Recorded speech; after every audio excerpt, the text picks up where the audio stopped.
listening to Promise and Peril, Technology and Mental Health, a broadcast special from Call to Mind, American Public Media's initiative to foster new conversations about mental health. I'm Kimberly Adams. Tech is everywhere. In Dallas, Texas, it's 86 degrees Fahrenheit. How can I help? Whether it's how we work, how we connect with friends, even how we see the doctor, technology has made many things more convenient. But sometimes we might lean on our dating and delivery apps, social media and gaming platforms a bit too much. Maybe even skipping going out for dinner and a movie in favor of a meal and show delivered straight to our living room through websites and apps.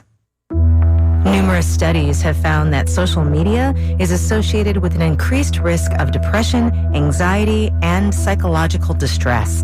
Researchers say screen time before bed results in less sleep and a poorer quality rest. And studies have linked loneliness and technology. When people retreat to online communities and have fewer real-life connections, they can be more socially isolated, and their mental health is often worse. People have been talking about technology addiction since the 1990s, back in the days when email, AOL Instant Messenger, and chat rooms were all new. The expansion of the World Wide Web also brought increased access to online gaming, gambling, and pornography, and more people who needed help managing their relationship to all these options. That continues today. Dr. Ashvin Sood is the Chief Clinical Officer of the Center for Internet and Technology Addiction. Here are the rules that I implement in my house regarding screens and technology. And I'm a doctor, so take it for what it's worth. He's a child psychiatrist that uses social media platforms like TikTok to educate people about technology addiction and offer support. Number one, I try to transition off iPads onto bigger screens. iPads give you the ability to access things, change things, and that's a lot for a toddler or a 5-year-old to go through. Dr. Sood says there are a few things that can signal a problem. Think of somebody who uses any of these kind of mediums, but then all of a sudden starts compulsively using it, getting into problematic issues with it. For example, irritability if the technology is taken away, changes in job function or work function or school function for kids or adolescents, like their grades are declining, getting in the way of interpersonal relationships. All of these are kind of connected. So this is primarily a behavioral addiction that is rewiring the parts of your brain. I mean, we spend so much time online and with technology these days, but how much is too much? Like in general, how much time are people spending online and when does it become a problem? In 2025, the average American spends about 7 hours and 3 minutes online. How much of that time is bad? It's so complicated. Most people, when they think of bad, they think of like doom scrolling, or they think of like, spending all their time on social media. But if you're spending all your time doing work, for example, that's good for your job, then that might be good, right? So it really is a contextual basis. And then adolescents, right, can kind of spend anywhere on average up to 8 hours a day on screens. So then you're asking, okay, what are you doing in terms of online use? That's where the complicated kind of nuance comes in. You practice psychiatry and help people with technology addiction, but you're also a digital content creator. What do you think your online platform does that your practice or your work can't? The hope is that we can educate individuals on safe social media and digital media habits.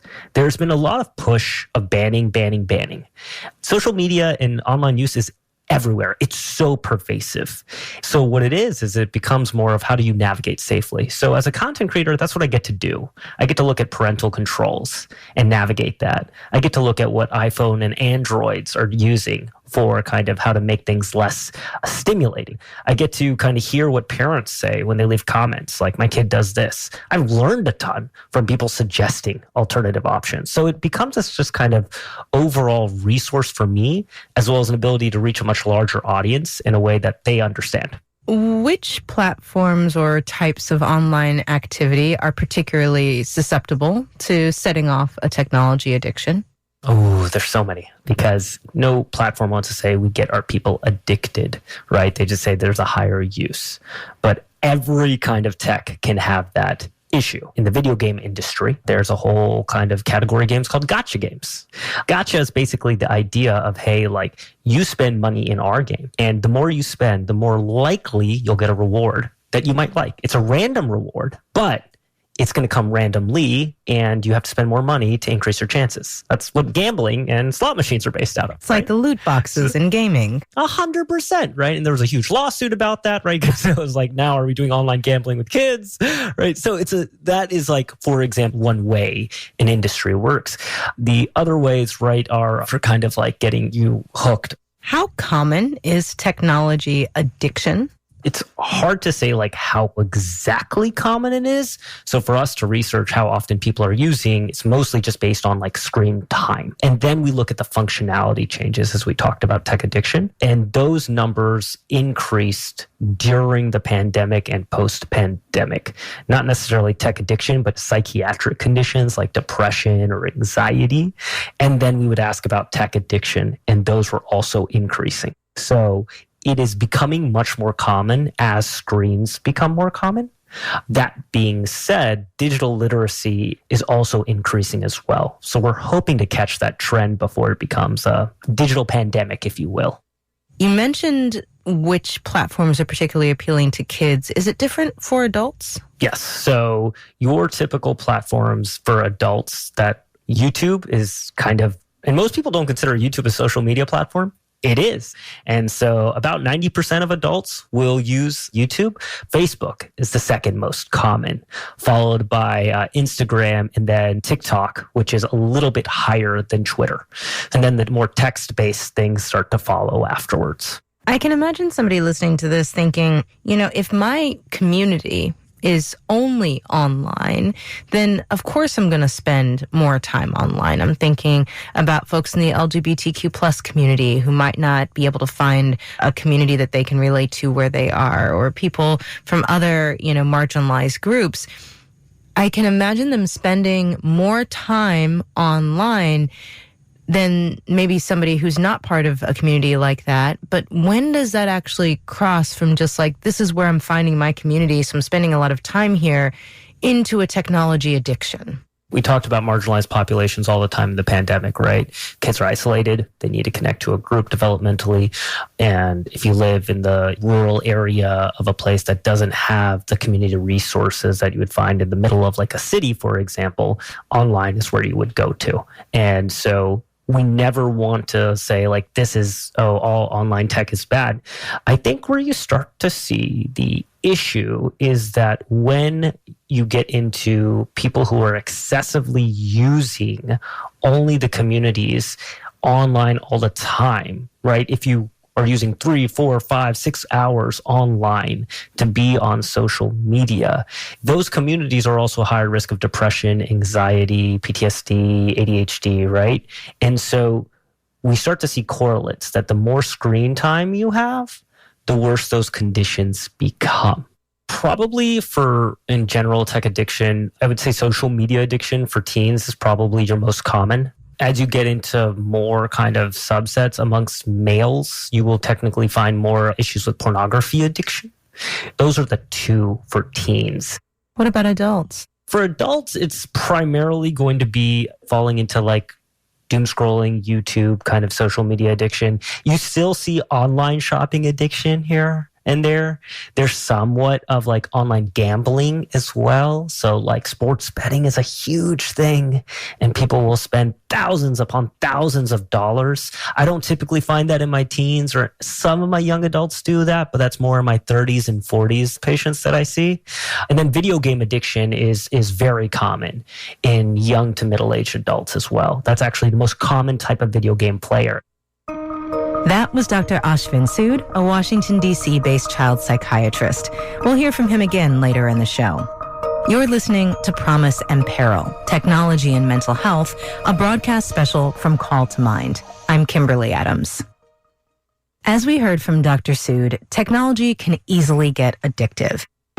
And at the heart of it, smartphones, social media platforms, and video games are designed to keep people engaged and spending money on them.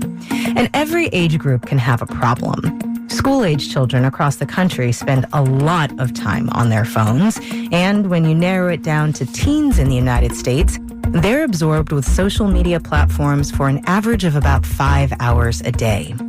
Research shows too much time on social media can lead to online bullying, feelings of sadness, and even the risk of suicidal thoughts and self-harm. Most teachers will confirm that tech can distract kids from their schoolwork, but some young people want a healthier relationship with their phones. In one Minnesota high school, a group of students created a club to get people off their screens, and some youth advocates are even pushing tech companies to redesign content to be safer for young people. Nicole Kai from Minnesota Public Radio brings us the story. The school day is just starting at Two Rivers High School in a Twin Cities suburb. Students stroll through the hallways with headphones on and phone in hand, scrolling through social media. Some are hanging out by their lockers, chatting about their plans for spring break. Even then, most students either have a phone handy or are using it while they talk. But inside a classroom, a group of 10 students is meeting with their phones tucked away. They're part of the high school's Digital Wellbeing Club.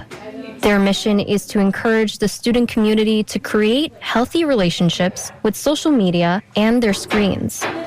The club is a mix of students. Some are outgoing, some are shy, some are athletes, and some do volunteer work. Today, the Digital Wellbeing Club is reflecting on a recent visit to a local elementary school. Teacher Tom Myers is the faculty advisor. Can we go around in a circle, or we don't have to go in a circle, but you can jump around. Either something you identified or saw with the third graders or third and fourth graders at Moreland, where they expressed using positivity with their phones, or that you have in your own personal cell phone use? I would say like kind of the opposite of positive on their phone, but like positive off their phone. Here's junior Evangeline Fuentes. Was that a lot of kids like, oh, I just want to play with my brother, or I don't really want to be on my phone for 2 hours. And I thought that was really good, because sometimes we're like, oh, how can you positively be on your phone? And they're like, well, we just don't want to be on it. And obviously there were the kids who like have their limits and were on it a lot more. But for like the few that were just saying that they wanted to go outside, or that they were happy that it was getting warmer out, I thought that was really fun. Evangeline's been part of the club since her freshman year and joined because she saw how phones were impacting her 3 younger sisters. She says social media can make kids feel bad about themselves. If you put your all into being on Snapchat or Instagram, right, and you like the things that you like and do all that, you're still going to get unsolicited photos of maybe girls who don't look like you, or videos of people who are doing better off than you, or more academically successful people. And I think it's built for a very secure mindset that not everyone growing up has. Like, I think that I'm a very secure person, but I still find myself on social media comparing someone's lifestyle, comparing someone's hair color, comparing someone's more expensive fake nails that they got than mine. The opportunity for kids to feel bad about themselves on social media is huge. The U.S. Department of Health reports up to 95% of teens use social media. More than a third say they use it almost constantly, and 40% of high schoolers report experiencing depression to the point where it disrupted their usual activities. But the problem isn't as simple as more social media equals worse mental health. Pediatrician Jenny Radeski says the problem with social media is in its design. Social media is affecting kids and amplifying the negative things that they're going through. But it is important to recognize that social media is designed in so many ways that don't align with youth mental health, and that social media could be designed in a much more youth-centered way that respects their need to disengage, that respects their need to have solitude and not be constantly accessible, and that isn't feeding into kind of compulsive use or extended use. Radeski is the co-medical director of the National Center of Excellence on Social Media and Youth Mental Health. The center trains teachers and childcare providers across the country about how to talk to kids about potentially excessive phone use. We all deserve these chances to pause and reboot our relationship with technology at times. And you're much more likely to have those conversations if kids know we're not going to judge them and we're going to try and partner with them around healthy behavior change. It doesn't mean letting your kids make all the decisions. Absolutely not. It is much more about, okay, let me help you build some insight into this recurrent problem I'm seeing, and let's work together on some solutions that the child has some buy-in, that they're more willing to follow. Jenny Radeski says one of the only ways to get tech companies to design safer apps for kids is through legislation. In 2022, California was the first state to mandate that companies prioritize children's safety by default in the design of their online services. Maryland passed a similar law last year, but it's now being challenged by tech companies that argue it violates the First Amendment. Youth advocate Emma Lemke campaigned in support of California's law. Lemke says the U.S. lacks needed protections for young people online. I think that companies tout that they have developed measures to protect kids online, but they're too little too late and not enough. What's upsetting to me is the fact that young people have to deal with like addictive features like autoplay or the endless scroll, because that's a legitimate like mechanism that is known to keep you addicted and to keep you scrolling.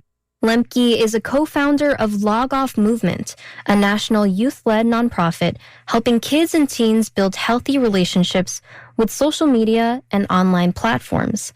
Lemke says there's a growing campaign by young people in the U.S. and across the world who see the negative effects of social media and want to tackle it. I've gotten, emails from people around the globe who are starting their own initiatives. And I've just seen this groundswell of interest, engagement, and action. I think people are beginning to have to think more critically about social media rather than just passively engaging with it. And I do believe that young people understand that in a way that most other generations don't, because we were the first generation of basically guinea pigs to grow up with it. Back at Two Rivers High School in Minnesota, the Digital Wellbeing Club is doing just that during lunch on a Wednesday afternoon. Today, the club is challenging students to log off during lunch, meaning they're pledging not to use their phones. 3 club members are at a cafeteria table giving out cones to students who are participating, and the kids pile their phones under the cones. The challenge was created by students back in 2022 before Two Rivers imposed restrictions on cell phone use. About 300 to 400 students participate in it every year, including this table of 9 boys. They just busted one of their friends using his phone. Why are you touching my phone, you goober? The Log Off Challenge is meant to encourage students to talk to their friends instead of being distracted by social media. Aside from the chance to win free pizza, most students say they're doing the challenge to connect with their pals. And they're worried about how phones are affecting them. Social media, it can change a lot of people's minds about things. And there's so many fake things on the internet, and it's such a bad thing. I have a little brother. When he first got social media, my first thing was what if he learns this? What if he learns this? And it gets me scared because I don't want him to have social media. It definitely impacts my mental health a little bit, seeing all this perfection and how you only see the top 5% of people's lives. I think humans are very social animals, or people are supposed to be very social, but if we're stuck on our phones isolated all day, it'll be a little scary to see what happens and will the world progress if we're all just kind of inside on our phones. I don't think that's very good for us as people. While Two Rivers students appreciate the opportunity to unplug, schools across the country are moving toward banning cell phones in the classroom altogether. Florida was the first to do so in 2023 and now requires schools to have a curriculum on responsible technology use. Indian River County School Superintendent David Moore says it's had a positive impact on students from elementary to high school level. There's been a drastic reduction in inappropriate use and misuse. And what's driving that is the limited access to the devices during the confines of the school day. And we also have seen the kind of interactions that take place over the weekend and in nights about he texted me this or they said this, that, or the other. That is drastically reduced as well. Louisiana and South Carolina also have laws restricting cell phones in the classroom. Several states are piloting policies to limit cell phone use in schools, and at least 14 are considering outright bans or additional restrictions. And while bans may improve learning in the nation's schools, it's really up to parents and kids to understand why putting down their phones can be so good for learning and mental health. For Call to Mind, I'm Nicole Kai from NPR News. You're listening to Promise and Peril, Technology and Mental Health, a broadcast special from Call to Mind. I'm Kimberly Adams. Technology addiction is a behavioral addiction, and there are some similarities to substance use problems. Tech can inspire obsessive thinking. Some people can't stop themselves from constantly checking their phones. And sometimes when people take a break from their favorite online platforms, they experience withdrawal. While most of us can relate to struggling to unplug from time to time, Dr. Ashvin Sood says severe technology addiction is a real and serious issue, but often gets dismissed. Oh, everybody has an iPhone. Everybody is on their iPads and tablets. It's the only way to get my kid to relax. So it's culturally just very different, but it can lead to similar kind of outcomes, right? I've had young adults who've blown their life savings in gambling addiction. Because it's not culturally there's not as much of a cultural tone that we see with the other substances, it often becomes kind of ambivalent. And that's what we've done with pornography. Because we become kind of ambivalent about it, we don't talk about it, it kind of blossoms. And it becomes so everywhere that we were like, 9 out of 10 of Americans use online. It must be fine to use. You mentioned that we don't really talk about pornography, so let's talk about it. You can't really talk about online addictions without discussing pornography. Obviously, porn addiction is not new, but your work has revealed that it's really an increasing problem in young people. So what have you found in your research? The average age for the child to see pornography is 12 years old. Some kids are even exposed as young as 6. So it's really, really young. 73% of teens have seen porn.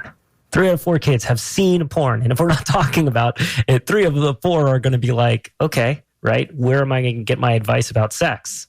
Porn, because it's everywhere, right? And half of those 73% have seen violent pornography.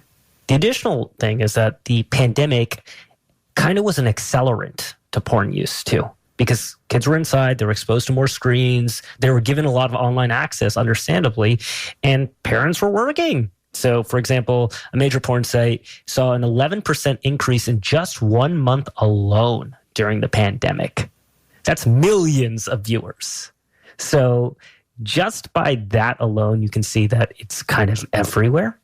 And there are a lot of dangers to it. Let's talk about both the real life dangers, but also the mental health concerns around porn addiction. This isn't like a willpower thing.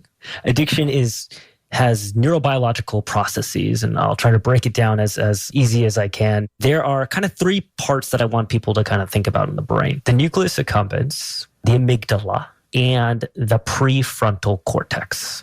During the first stage of addiction, there's this binge intoxication stage. This binge intoxication stage is like where the nucleus accumbens, this part of the brain that just takes in reward, releases the neurotransmitter dopamine. You feel fantastic. You feel great. It's almost like you get this euphoric feeling. So this is like when you're watching porn, for example, and they get this euphoric feeling, or when you're playing video games and you get V-Bucks from Fortnite, or when you get that notification on Snapchat or TikTok. It's the same exact thing. The second stage is what we call the withdrawal and negative effects stage. This is when all of a sudden you just kind of get this sudden kind of drop, right? Mom and dad pulls the phone away. The internet is cut out and you feel depressed. You feel down. You feel anxious. So those who with depression and anxiety, this worsens that stage. And then the third stage is preoccupation and anticipation. You're at school and you start thinking about it. You're like, I want that euphoric feeling. I've had teens who say, had this preoccupation with porn. I would go to the bathroom and I would start looking up porn on my phone because I was so preoccupied with what video I could watch next. So it's this obsession, right? So the cycle continues over and over and over and over and over again. And over time, you need more of the kind of binge stage to get that same euphoric feeling, which is what you see in alcoholism and what you see in like cocaine use disorder. So it process addictions like gambling or any of these other tech addictions, very similar. How are these tech addictions treated in both kids and adults? First, you have to look if there's an underlying psychiatric condition, because that often, if that's not treated, the tech addiction is almost like a consequence of that. They're severely depressed, right? If it's sleep hygiene issues, phone's got to go away at 10 p.m. There are multiple different applications out there that work well. And it's parents just learning these kind of things. They're digital literacy programs of like, here are how parental controls work. Here's how you turn off your Wi-Fi for certain devices, right? And then there are cognitive behavioral therapy interventions that focus on tech use plus depression, tech use plus addiction, plus tech use plus ADHD or whatever have you. This is all to say, and again, I'm not trying to be a skeptic, our interventions are new. Tech is advancing so quickly. Meta's only been around, or Facebook or whatever, has only been around for 20 years. So everything that I'm offering are the best that we've got at this time. Hopefully in 10, 20 years, we'll have more quicker treatments. But even for addiction, a lot of that is taking decades to develop. So tech is still on the frontier of like, how do we treat it?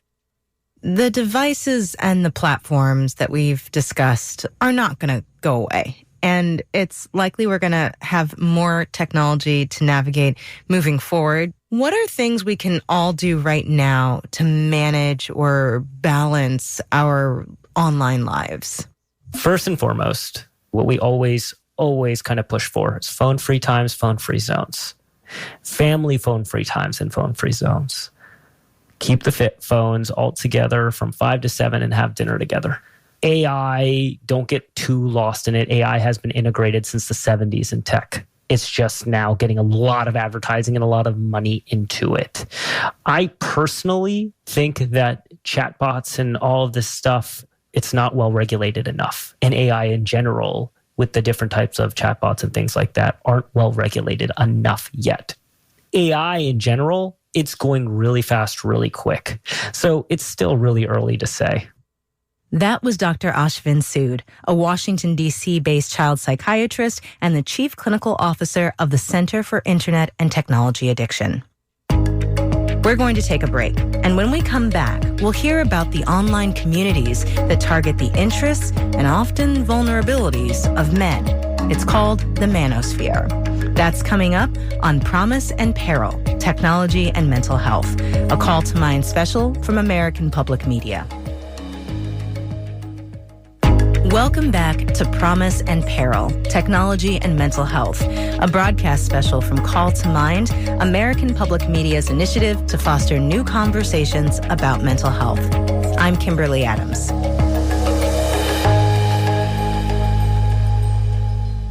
For men who feel lonely, have low self-esteem, or are looking for others who share their interests, online communities can offer a sense of belonging.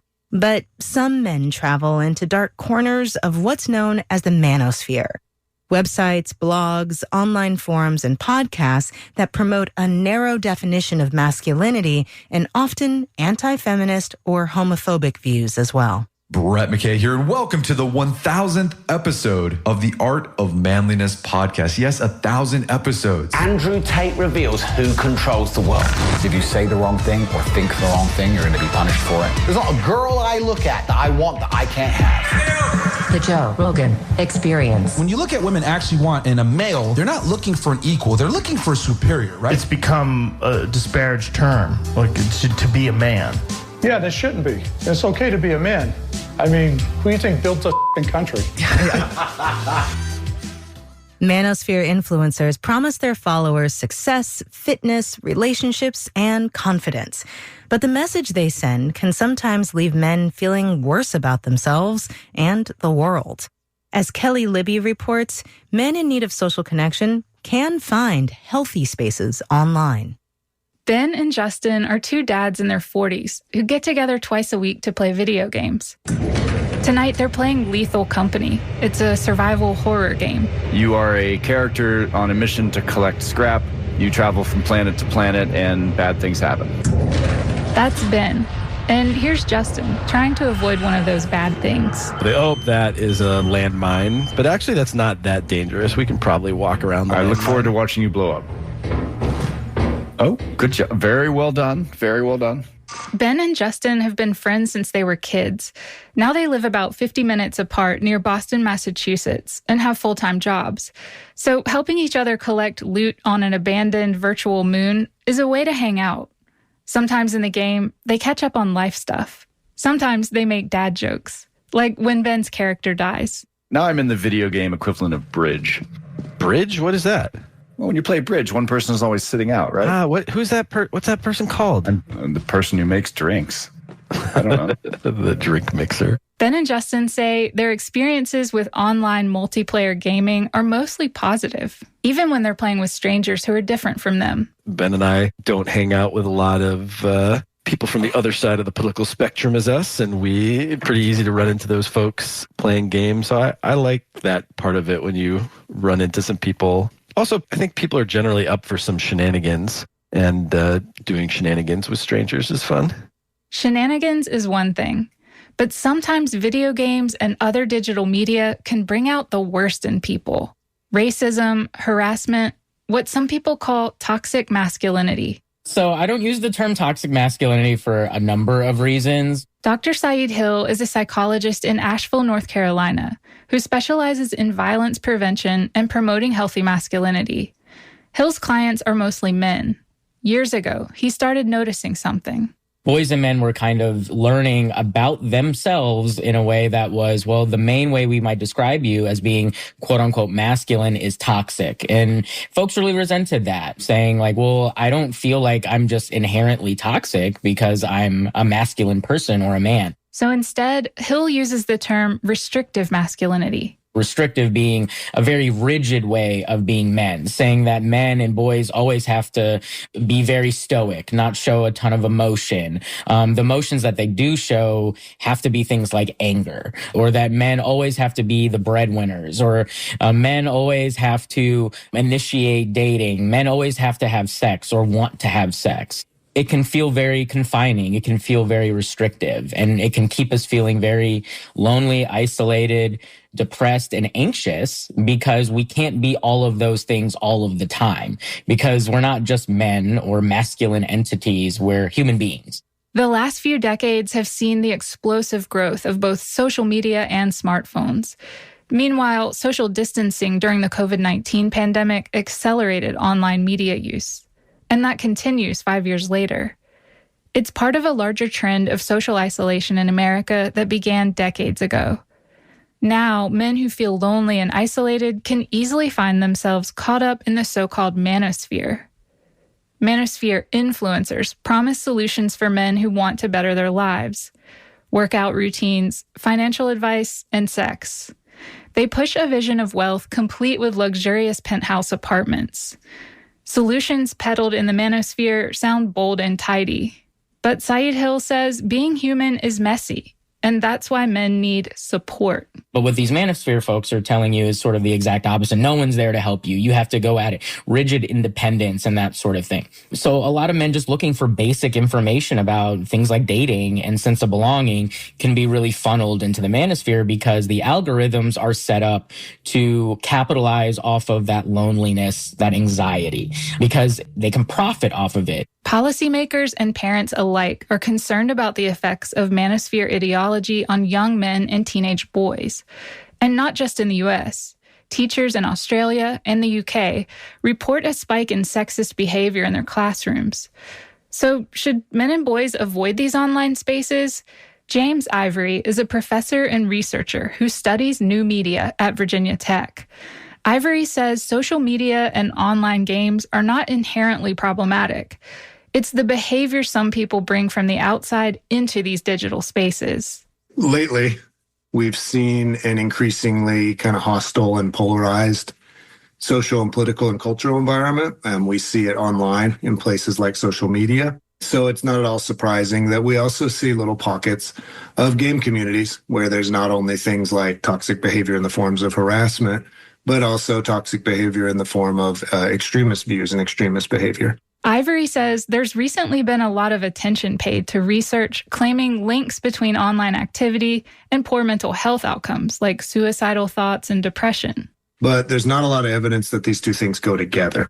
In fact, the people who have smartphones, the people who use a little bit of social media or a little bit of video games per day tend to be doing a little bit better in terms of well-being than those who don't use it at all. In other words, it's the nature and the extent of online activity that promote the worst consequences of the manosphere.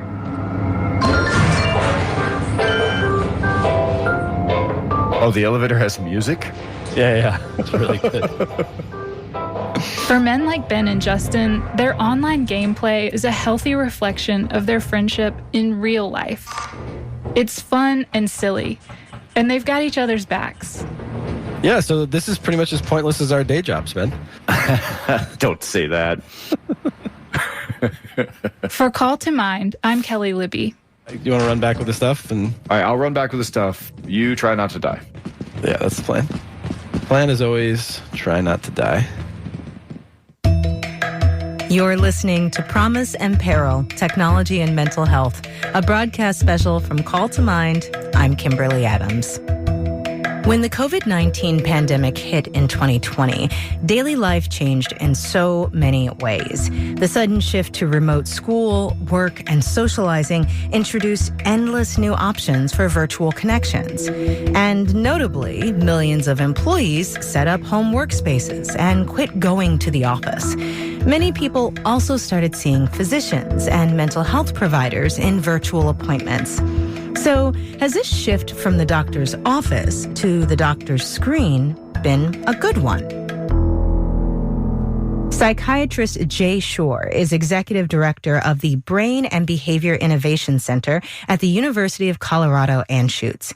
He has long championed telehealth as a way to provide mental health care to rural areas and to reach people who don't have access to mental health treatment. I think COVID was this tipping point. For me in healthcare, I had been really advocating for telemental health, the use of video conferencing, for its use of access. And now as I work and look across the systems that I work in and collaborate with, many of those systems still have more virtual care than in-person care. And a lot of these systems aren't going back because of issues with providers in the systems, flexibility, efficiency, time setup, but also patient demand. So I think there's been a lot of positive things about the digital and virtual space in society in terms of making connections with people and organization. Of course, I think a lot of the sort of risks and negative sides that we've seen about sorting through information overload, the nature and quality of our relationships in the virtual world, social isolation and loneliness in ways that we hadn't seen before the pandemic. To me, everything's always a balance, right? As a psychiatrist in your own individual practice, where do you see the overall benefits for your patients in this mix of in-person and virtual options? For many rural or frontier populations, the type of mental health care access to a psychiatrist may not be available if they don't use virtual options. But even there, I really like the idea of putting together team-based approaches to care. And so when someone comes in and they're receiving psychiatric care in a rural environment, they may have a remote provider who's a psychiatrist or psychologist, but they may have a case manager or someone who understands their environment who's helping and right there in their community. So trying to put together teams that are a blend of people who are virtual, but also some in-person contact. And I do think in psychiatry, seeing someone and interacting over virtual means is different. I think we all admit it's different than in person. It has its own strengths and weaknesses. But in a lot of circumstances, it's really great to be able to work with a patient in the environment in which they live and work. And that's the environment where they may be having the symptoms and the struggles, so you can actually do work in that environment. And what about the disadvantages that you've seen in your own practice in terms of these hybrid options? There are times where you really do need to see a patient in person.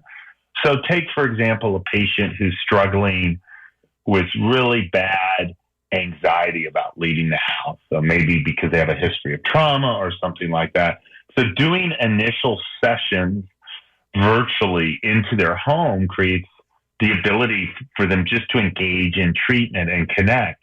But then at some point, part of the treatment's going to be getting them out of their house, right? Which would actually benefit for them maybe coming in to see you in person. It really is sort of on a patient need basis and driven by diagnosis, circumstances, and environment of the patient. So moving on to the workforce, what do we know so far about how hybrid life has affected the mental health of the people who actually like this model? What we saw, again, is that double-edged sword. A large portion of the workforce really enjoys the convenience and structure and flexibility of virtual work. But I think there's things that you do give up when you're not sort of interacting both formally in person, but sort of those casual interactions that occur in the workplace. Like I grew up in a generation, I started my work in person. So my early mentorship and sort of interactions with work colleagues was in person, although I started doing a lot of virtual work early in my career, but I had that in-person balance. And that may be very different than people who never experienced an in-person work environment. So, I mean, just to follow up on this point that you made about online meeting fatigue, do you have any insight on how hybrid work options maybe have helped or hurt something that was already an issue before the pandemic, which is burnout, especially employee burnout? So I think on the positive side, it can provide more flexibility in your day. On the downside, it can increase social isolation. It can make it harder to set up boundaries both for yourself and your family between work as well and create additional stressors. Back to sort of the mental health component of this, what kinds of treatments and strategies work particularly well through virtual mental health care appointments? A lot of the work I do is trauma-informed care. So patients with post-traumatic stress disorder or have a history of trauma that causes other symptoms. So, for example, I've done some work with Alaska Native communities, and I've worked with a number of women who are suffered domestic violence. And I'm a large male. I'm 6'5", and I'm loud. It's just my voice, right? And so being in the room, those patients specifically, they would tell me, they really felt they were able to open up and feel comfortable. The fact that I wasn't right there in the room and gave them some space allowed that. That was Dr. Jay Shore, a professor of psychiatry and family medicine at the University of Colorado Anschutz Medical Campus. You're listening to Promise and Peril, Technology and Mental Health, a broadcast special from Call to Mind. I'm Kimberly Adams. It's hard to talk about technology without talking about artificial intelligence. And with AI, it's easy to go right to the dark side. So we got an email from one of our scholarship applicants saying, hey, just a heads up that students are using AI to write an essay. Here is the bad news. AI is here, and it's already replacing some photography jobs. Welcome to Channel One, powered by artificial intelligence, all presented by our team of AI-generated reporters. So I have a sort of romantic attraction to a ChatGPT character of my own creation. It makes a lot of sense for folks to feel skeptical about AI. After all, it's showing up in workplaces and has provoked fear that it will replace humans. But we already interact with AI nearly every day, talking to a customer service chatbot, getting a product recommendation online, looking up our health stats on fitness trackers or our phones. Every time you use a search engine, like Google. Psychiatrist Peter Yellowlees sees AI as a technology that's inevitable and one that can be used for good. Call to Mind senior producer Jessica Bari brings us this story. Welcome to Async Health. My name is Veronica. Meet Veronica. She's not actually a human. I am going to ask you a series of questions about your experiences and what brought you to see us today. Veronica was made with artificial intelligence. I'm doing a video interview with her right now. You might be able to tell by her voice she was made with AI, but she's incredibly human looking. She has long dark hair and is wearing a dress shirt. She looks so much like a real person. I notice she has nice skin. After each question, I'll ask you to record your video response. Veronica asked me about my mental health and explains the process. At the end of our interview, we'll have video of you telling us about your experiences and any difficulties you've been having. A mental health professional will review your video and get back to you to give you feedback and recommendations. Let's get started with our first question. Okay. Veronica is the creation of Async Health, a company led by Dr. Peter Yellowlees. He's a professor emeritus at the University of California, Davis, and has been using technology as a tool to help his patients since the late 90s.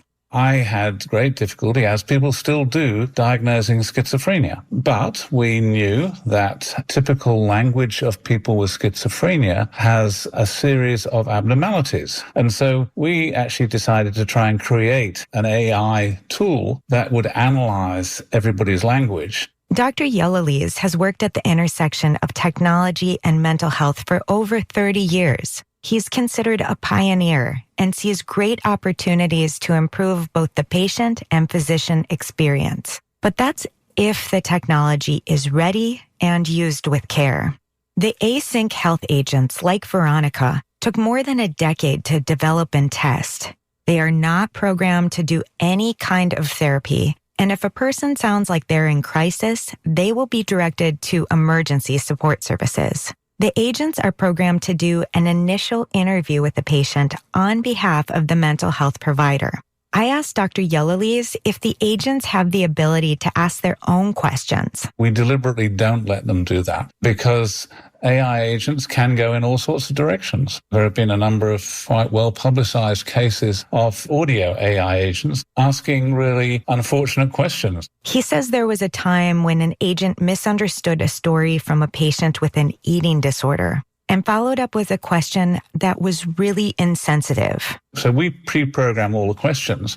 And the beauty of that, actually, is that we have perfect fidelity. We know exactly what's been asked of a patient, and we also never miss questions. I asked Dr. Yellowlees if the AI agents have the ability to diagnose people with a mental illness. I don't like that idea right now. I don't think they're good enough. We are very clear about the fact that we see what we've produced as being decision support tools for clinicians, so that the clinician goes in, looks at the videos, looks at the documentation, and then the clinician makes the diagnosis and gives their opinion. When it comes to artificial intelligence, a lot of people worry it's taking away a human experience and a human's job. I asked Dr. Yellowlees if these AI agents are replacing a role on a care team. Not at all. I as a psychiatrist can actually review more patients and make more diagnoses and treatment plans using my AI virtual assistant. That makes me more efficient. My expertise is best used for making diagnoses and writing treatment plans. It's not best used for collecting data. Another common fear about introducing online technology into healthcare is security. Could sensitive information be leaked? Especially a video of someone describing their mental health issues. Here's Dr. Yellowlees. We actually employ a compliance company to constantly monitor what we're doing to ensure that we haven't got hackers or we haven't got loose data flying around. And all of our information is kept in one of the commercial clouds and is extremely secure. And we take that very seriously. When Dr. Peter Yellowlees was seeing patients, he was known as a doctor's doctor. He often treated other physicians and became an advocate to raise awareness for healthcare worker burnout. He says the AI agents help with tasks that typically weigh down doctors. It's less administrative time, particularly on the documentation. That's just a killer for many physicians, both making our system more efficient through triaging patients with the initial interview process and getting them to the right provider rapidly. And then at the same time, just scaling the number of patients that particularly the more expert providers can review. Dr. Yellowlees says the ultimate goal for the AI agents is to help patients get into the mental health care system faster. And while he's focused on the promise, there are still some challenges that need to be worked through. There's no question that AI can make mistakes. And so we insist that the clinicians have to review all of the language that the AI has produced, and the clinician has to sign off on it. So we don't have the AI signing off on anything, because there's no doubt that, absolutely, AI can make mistakes. Can you tell me about the challenges and difficulties you're facing that led you to this visit? Well, My interview with the AI agent called Veronica was quick and mostly easy.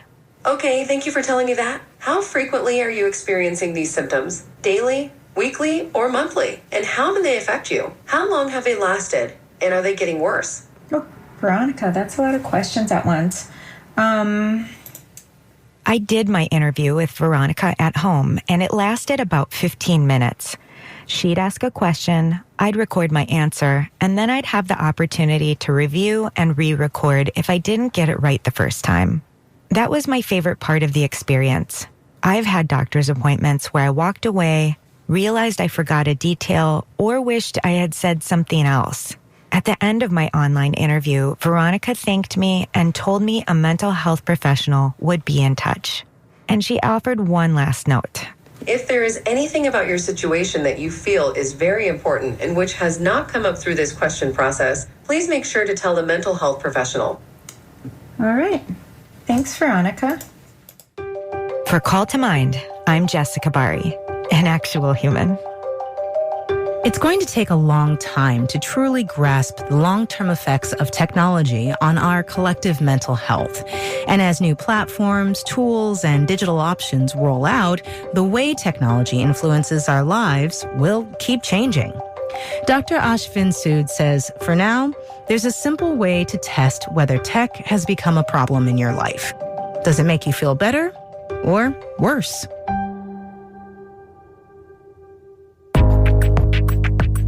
You've been listening to Promise and Peril, Technology and Mental Health, a broadcast special from Call to Mind, American Public Media's initiative to foster new conversations about mental health. This program was produced and written by our senior producer, Jessica Bari, and edited by Stephen Smith. Our technical director is Alex Simpson, and Chris Julin scored the show.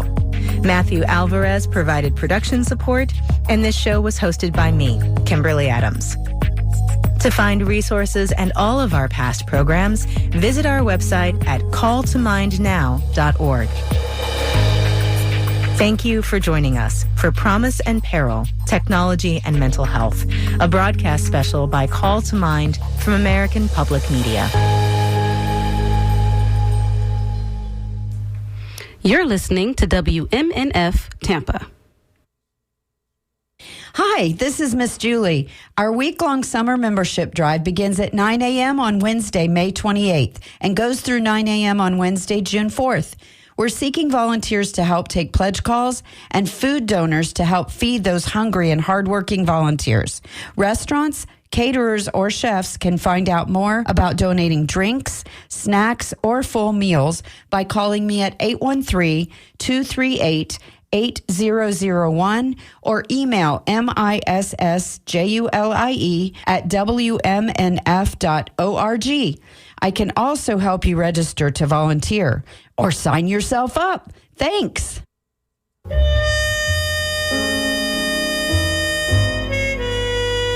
Jazz is alive at WMNF. Tune in Sunday evenings at 8 for Colors of Jazz at our new time, featuring new releases from new artists, old favorites, international jazz from Europe, Asia, and Canada, covering everything from big band swing to bop to fusion. We play it all, plus specials celebrating the music of giants like Ellington, Miles Davis, Pat Metheny, Quincy Jones, Chick Corea, even Frank Zappa. We play the music you'll hear no place else on the radio. Check out our interviews with local jazz musicians. Jazz is what America sounds like, and it's yours to listen to come Sunday evening. If you can't catch us live, play it back from the archives. This is WMNF Tampa. Hey, people cheered when that white smoke appeared above the Vatican. But what's up with the rainbow smoke that followed? That's easy. It's a reminder that June is Pride Month. And for their last show of the season, Living Mirror will celebrate the stories of the LGBTQ community. Whoa, when is that happening? 2 p.m. on Saturday, June 7th in the WMNF Live Music Studio. You can go online to WMNF.org/events to reserve your seat. Cool. I'm reserving my seat right now. The following is a statement from the Nathan B. Stubblefield Foundation Board of Directors. Most of our national institutions are being dismantled, including public media. We stand firm in our mission to provide a platform where beautifully diverse voices come together for a more just, peaceful, and sustainable world. We remain a haven for the community through our programming, music events, and outreach. We thank you for your continued support of public media like this community-supported radio station. More information can be found at WMNF.org.